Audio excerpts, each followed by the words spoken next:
আসসালামু আলাইকুম, কেমন আছেন সবাই?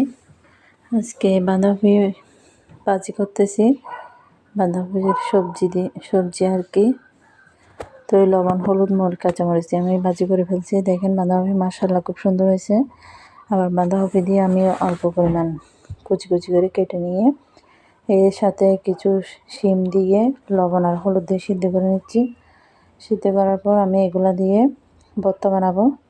তো ভালোভাবে যখন সিদ্ধ হয়ে ঠান্ডা হয়ে যাবে তখন এগুলো ব্লেন্ডারে ব্লেন্ড করে নিব। তারপর অন্যদিকে ফ্রাইপ্যানেতে শুকনো মরিচ আর রসুন, পেঁয়াজ অল্প লবণ দিয়ে ভালো করে একটু লাল করে তারপর ব্লেন্ড করা ব্যাটারটা দিয়ে দিব এই শিম আর বাঁধাকপির পিউরিটা আর কি।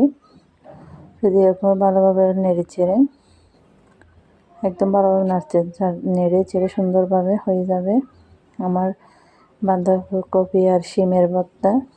এটা আসলে খুবই মজার, আপনারা বানিয়ে খেয়ে দেখতে পারেন। খুবই সুন্দর হয়েছে, দেখতেও মাশাআল্লাহ খুব সুন্দর হয়েছে, খেতেও অনেক মজা হয়েছে। আপনারা একবার বানিয়ে দেখবেন অবশ্যই। কেমন হয়েছে জানাবেন কমেন্টে। আসসালামু আলাইকুম। ভিডিওটা ভালো লাগলে অবশ্যই সাবস্ক্রাইব করে দিবেন।